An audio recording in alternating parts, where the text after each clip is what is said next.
Good morning, Illini. Welcome back to another Healthy Illini podcast. I am your host, Matt Schrock. As always, we're glad you're with us. We are into the winter months as snow in the past few days has come to central Illinois. And with that, we're into November. We're looking at the Thanksgiving holiday coming up, the December end of semester, all those things. And so we want to talk a little bit about some practical steps to make this time a time when you can thrive. Today, I'm joined by three of our students here, and they're here to talk about stress management. That's kind of their wheelhouse and things that they have experience in.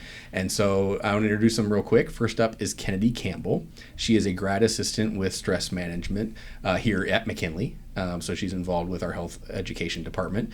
She has her bachelor's in interdisciplinary health sciences and is getting her master's in community health. Kennedy, thanks for being here. Thank you for having me. Next up, we have Arushi Sharma. She is a junior with a major in neuroscience and a minor in psychology. She is a member of our stress management peers, but actually the president of our stress management peers here at McKinley. So, Arushi, thanks for joining us. Thank you for having me. And our third guest is Samila Williams. She's a senior in interdisciplinary health sciences. She's also an intern here at the health ed department at McKinley. So, Samila, thanks for being here. Thanks for having me. So, it's interesting because November for college students is this weird mix of, it's kind of a jarring combination of events because you're coming into the Thanksgiving break. When you get a little break from school, you get to go home or wherever you're going to kind of take a breath, and the semester break is right around the corner. So you're seeing the finish line for the race you've been running for a few months. It's coming up, and there's that feeling of relief and a chance to breathe that comes with that. But at the same time, while you're looking to that, you're also dealing with major assignments coming due, with finals around the corner, and so it's this weird feeling of joy and relief and lots of pressure and stress and things like that. And so with that, it can be really tough for students because we know that ramps up towards the end of the semester. So before we talk about what to do in the midst of that, I want to talk about stress for a moment, just stress in general, and make sure that we are approaching this conversation in a healthy way. So with that in mind, if you would just share, because you're all involved in various stress management activities on campus, with that in mind, would you share a little bit why it's important to talk about stress in general? Yeah, I can go first. To me, stress is very normal. It's a part of our everyday lives. Stress can be something very small, or it can be something that's really, really big. But as college students, when we talk about stress, it goes to the back of our minds because we have so much going on. We have deadlines, we have essays, we have applications and stuff that we have to do. And we don't really focus that much on our mental or emotional health. And so we kind of put our stress on the back burner and kind of just force ourselves to keep going down the path. So I definitely feel like it needs to be talked about more, and figuring out ways to manage stress is important. Yeah, I was going to say, to piggyback off of that, I think especially as college students, we are on our own here, so a lot of creating our own schedules, learning to manage them is up to us to kind of figure out. And that process can sometimes look like overloading, not knowing what to do now that you have created a schedule to manage that time. And so I know Samila was talking about how there's different levels of stress, but I think a common trap students can sometimes find themselves in is facing chronic stress and not knowing how to deal with that. So, yeah. Yeah, I agree. I think it's important to acknowledge that everybody feels stressed and that there are different types of stress. So academic stress that you deal with in class and outside of class, but also stress with relationships or with friendships and things like that, and learning how to identify that so you can address it later. And that's important to mention as well, because when we're talking about stress or anything as far as a college student, nothing happens in a silo. Nothing happens, I shouldn't say nothing, very few things happen independently, right? Things are interconnected. And so, you may be feeling some stress about academics, but you're likely also feeling stress about social aspects and about health and about just maintaining. And then you're also, we're in the midst of this November time when you're making plans on how to study for your finals, but you're also making plans on how to travel when you go on break and when you come back. And you're figuring out your class schedule for the next semester. And I mean, it's just, it's a lot of different aspects that come together and can combine to just ramp up that stress during this time. But Samila, you made it was a really important statement, and that is stress is normal. That is really important to talk about, because there are times, I know in my own life there's been times when I've felt really stressed, and there's been an urge to feel like I messed up, right? That my stress is because I made a mistake. And that can be, I mean, if you make a mistake, it's going to ramp your stress up. It can be part of it. But that's not necessarily that's not necessarily the case. It doesn't mean you've messed up. It just means that things are a little bit more hectic at this time. So would you talk a little bit about how you talk about that stress can be caused differently, but it can manifest slightly differently as well? Would you share a little bit about, just in your own experience, kind of what, when you know in yourself that, hey, this is when I'm getting stressed, what do you see, what do you feel? So for me, I feel like I do experience both positive and negative stresses, and in terms of the positive stress, it usually comes with trying something new that I'm unfamiliar with. But the reason I associate that as being positive is because I usually find once you work through that, the new skill you've learned, or even if it wasn't the outcome you wanted to achieve, the fact that you tried it in itself is a boost, but it comes after you've pushed past the stress.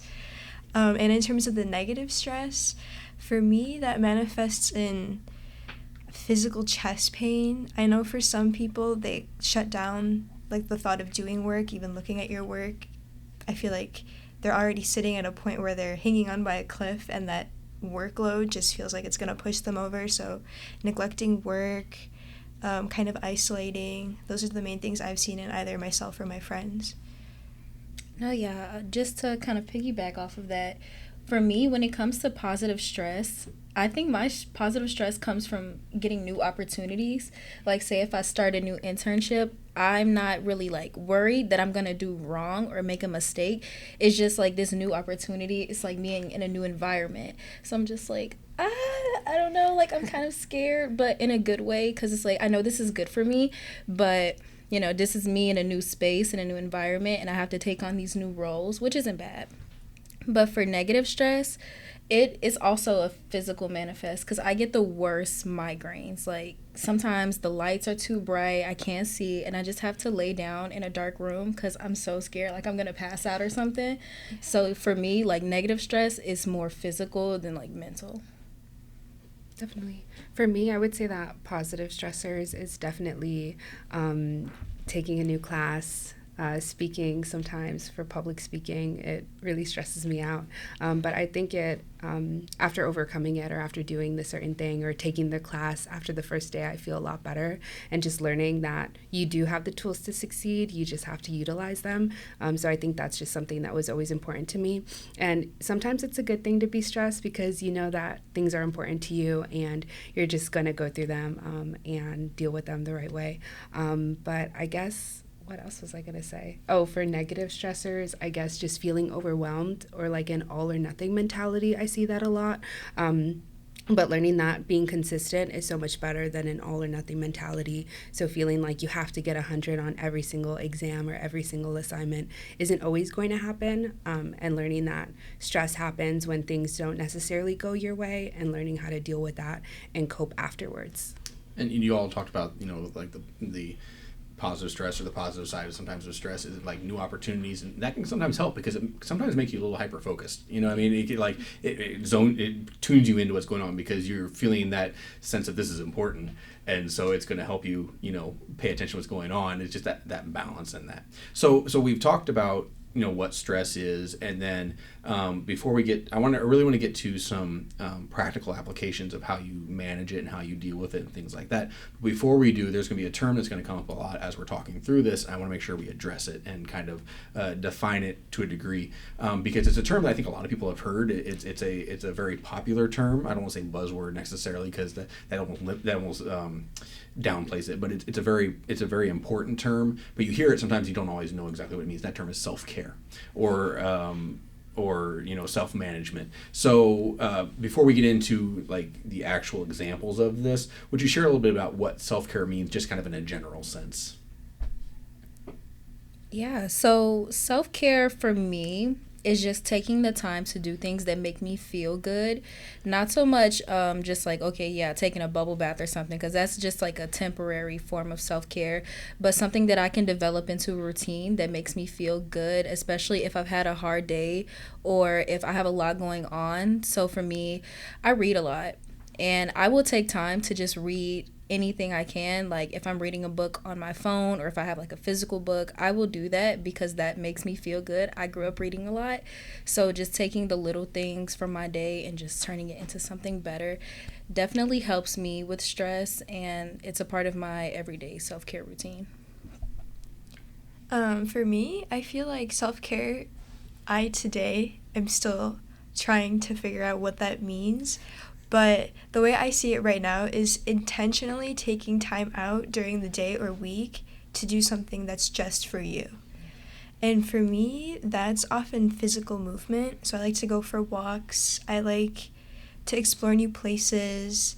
Growing up, I did Taekwondo for 12 years, and as a kid, that helped a lot with like a lot of anxious anxiety and pent-up emotions. So movement for me is definitely one of my biggest self-care techniques.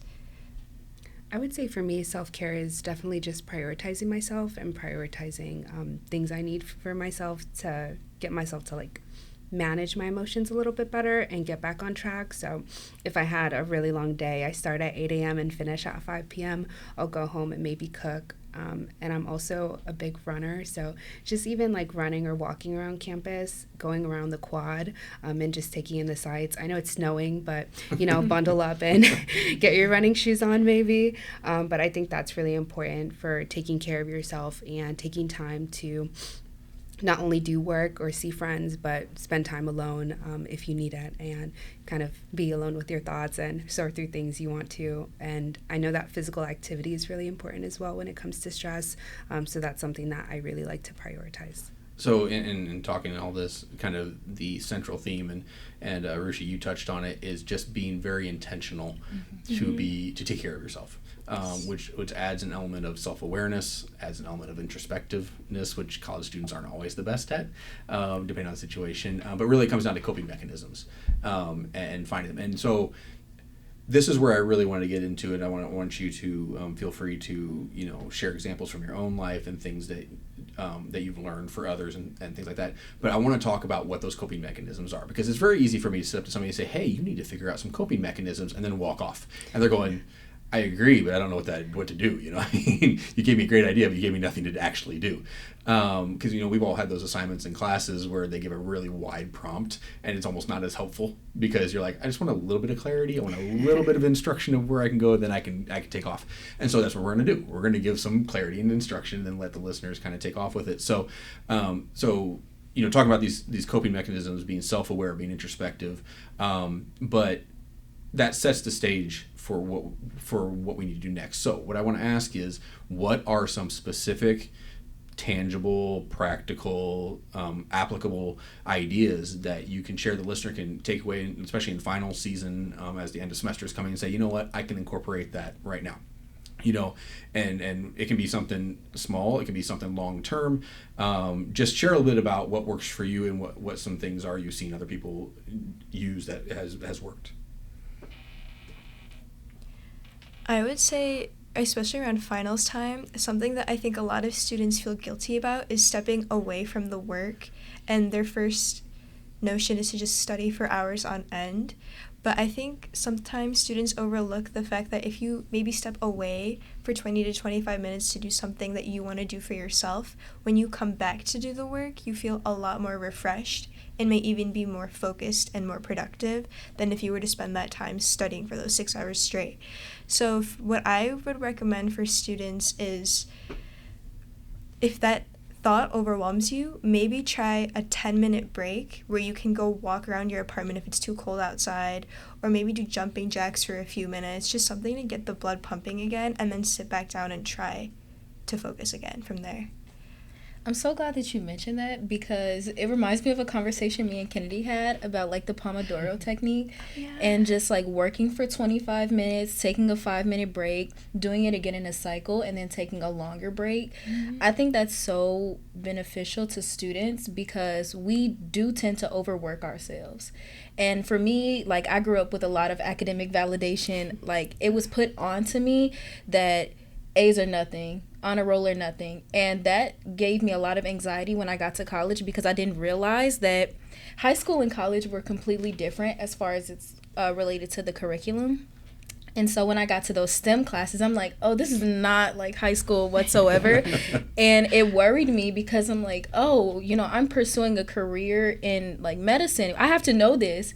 And it stresses me out where I just need to take a step back when it comes to my academics sometimes. Not in a way like I'm taking a break or I'm just giving up, but I do need to take a step back and kind of prioritize my mental health because it's not going to stop here in just undergrad. It goes further into grad school, into professional school, and you want to kind of nip that bad habit before it gets worse and it escalates into something we don't want it to escalate into. And for me, I like to do SMART goals. I like to make sure that I'm planning out the things that I need to get done so that I can have more time for myself. So they have to be specific, they have to be measurable, achievable, relevant, and be done within a good time frame. And that helps me, you know, set my goals, but also make sure there's room for self-care in the middle. I'm going to interrupt real quick because I want you to expound one thing. Explain what a SMART goal is. Because if somebody's listening to like SMART goal, okay, I thought all goals were smart. I mean, like I'm not picking stupid goals, you know, but what is a SMART goal? What does that mean? So from what I learned, a SMART goal is kind of a way that you set a goal. And to me, it was explained, it's like, how do you set a goal in a way that you want it to be achieved? And so there are different like breakdowns for how you set these goals. So with S, it's like you have to have a specific goal. It doesn't have to be too big or too small, but something that you really want to get done. M is for measurable. You want to know like how do I know that this is being achieved? Like what is my success point? A is achievable or attainable. Is this something that I can do, especially like where I'm at right now? Is it possible for me to do this? R is relevant. Is it relevant to what I have going on? Is it relevant to my current situation? And T is time. Like, what's the time duration for this? Do you want it to be done within a week or within a month or within a year? So yeah, that's kind of how I use SMART goals to just like plan out the really important things in my life or even small things. I appreciate that because I know it stood at the acronym. I knew it. Yeah. I know some listeners were like, I don't know what that means. so looking on that. So okay, jumping back into it, what are some other ways, and Kennedy, I want to kind of turn it over to you for a minute. What are some things that work for you or things that you've seen that have worked for others? For sure. So my family lives in Chicago and I love FaceTime. So anytime, anything I need to get off of my chest or I just need to talk to my mom, I'm immediately calling her on FaceTime and kind of just having a conversation with her and telling her, you know, things that are going throughout my day, how my classes are going and anything that possibly stresses me out. So I think it's important to have your people and to talk to them and just know that you have a community or family or friends to support you and being able to talk with them about your stress and have them like kind of talk through things with you and make you feel better about, you know, what you're doing. You're on a path to like pursue your goals, pursuing education, and that everybody feels stress and it's important to talk about it. I think some other things specifically for me, I'm not sure if I can say this. I have a Fitbit. I think it's important to track your sleep and make sure you're getting the full 8 hours of sleep. And if students aren't able to do that, I think it's really important to incorporate naps throughout your day if you can, just because sleep is really important. Another thing that I wanted to touch on is nutrition. I know we talked about this earlier, but definitely meal planning or having breakfast or having snacks in your bag throughout your day if you're not going to be at home or be at your dorm. So just prioritizing your sleep and nutrition. Well, and you know, you said having that meal plan and Smiley, you talked about SMART goals. One of the things that Arisha, you said was be intentional, and part of that is making a plan. That can be part of your intentionality is making sure you plan it out, have a list of, you know, checklist or your schedule or however you want to approach it. But there's value for that. But for those of us, I'm raising my hand, for those of us who are planners, but then have a bit of a struggle when the plan goes sideways, it causes more stress for I can, if I'm not careful, I can stress myself out because all of a sudden I'm off plan.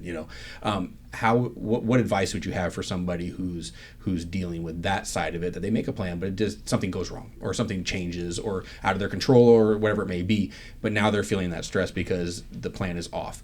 What would you suggest to those types of people? So me personally, I would say to practice positive self-talk and to be kind to yourself. And a lot of the time, something will happen or something will go wrong and you have no one else to blame but yourself. And that is kind of a pitfall, and that doesn't really help anyone or yourself in handling stressful situations. So I think it is important to acknowledge that things aren't going to go according to plan, and learning how to deal with that. So if you're late to a meeting or late to class, sometimes that happens, but just learning how to plan ahead. Or if you're late to the bus and you miss the bus, wait for the next one and time will pass. It's not really anyone's fault, and it's not really nice to be mean to yourself or blame yourself for missing the bus. Just learning that things happen and you're going to get through your day and you're going to deal with it. And it's not really the end of the world if, something doesn't go your way or if something doesn't really pan out, because, you're going to get through it and there are going to be more opportunities to do the right thing. And at the end of the day, it's going to be okay, I guess. And, you hit on the biggest part of it, is be kind to yourself. We are all often our own worst enemies.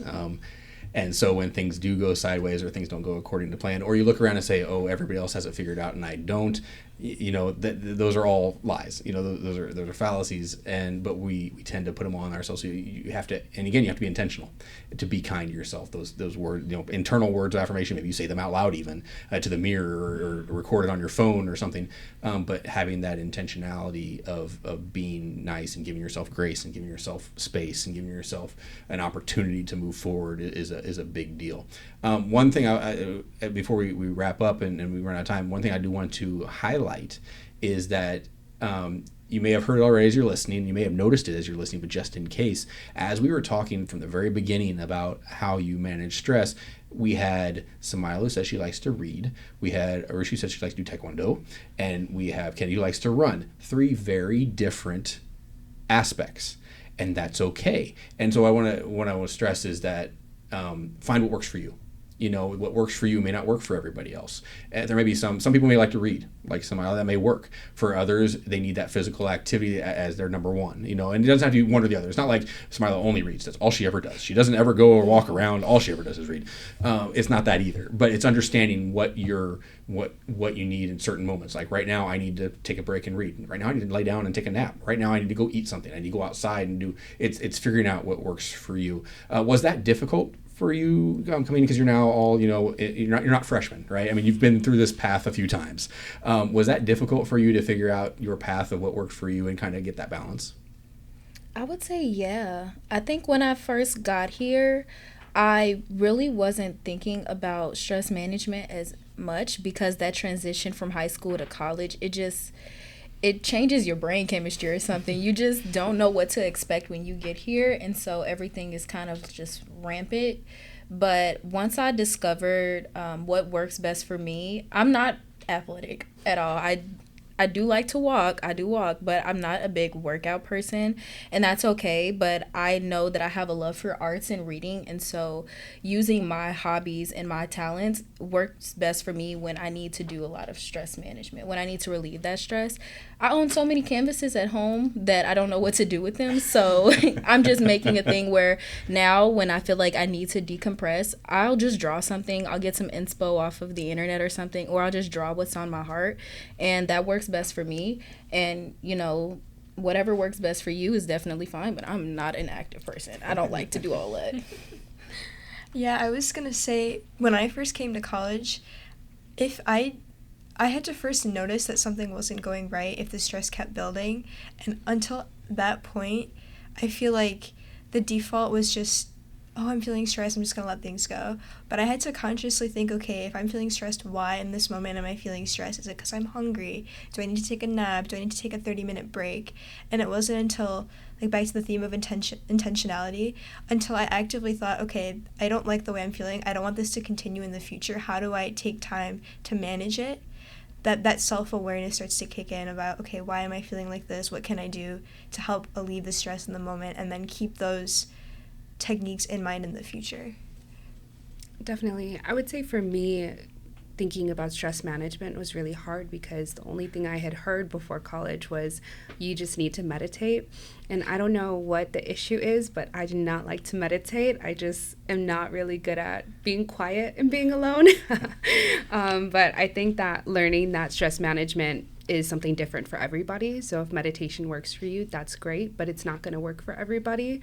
And then I think pivoting into journaling was really good for me. I think that either writing things down or talking to people, I think that really helped me. And then I ran cross country in high school, so I kind of just like pick it up every time I'm stressed.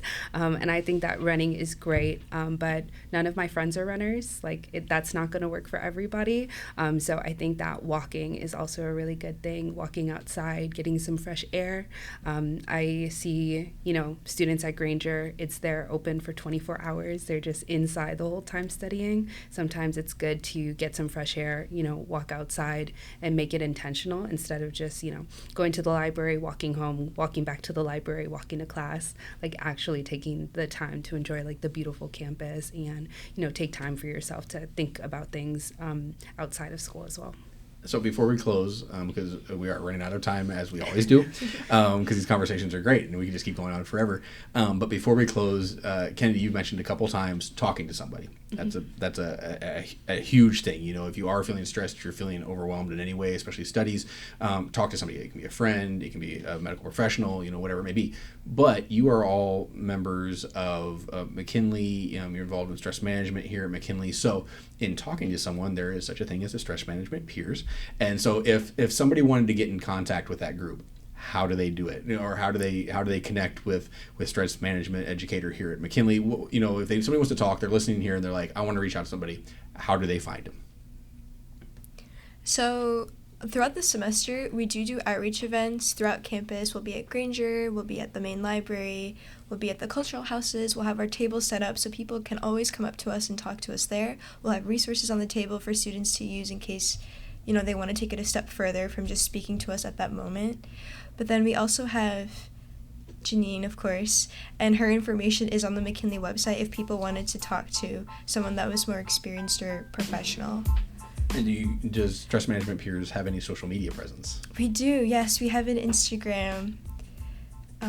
For some reason, I just lost the name of our handle, but I'm pretty sure it's just SMP. Oh, are you talking about? One of those. Yeah. And we'll put that in the bio. We can print this. You don't have UIUC. Okay. I'm sorry, say again? smp.uiuc on Instagram. On Instagram. And so we'll put that link in the bio so you can just click on it there if you want to follow. But that's a great place to find information. You can, again, like Richie said, you can contact Janine Bankston here, our stress management educator at McKinley. We'll have that in there as well. But it is important to talk to somebody, that and you have experience, you've had experience personally, you have insight into other techniques that you're like, this doesn't necessarily what I would do, but this is something that works for a lot of people. You can try this. And so it's a good place to start with those conversations. So thank you so much for being a part of this. I appreciate you all coming in and sharing your time during a stressful time for you as well, your students also, and you're dealing with a lot of calendars and balancing a lot of things. So I just really want to say thank you for coming in and being a part of the program. Thank you. Thank you so much.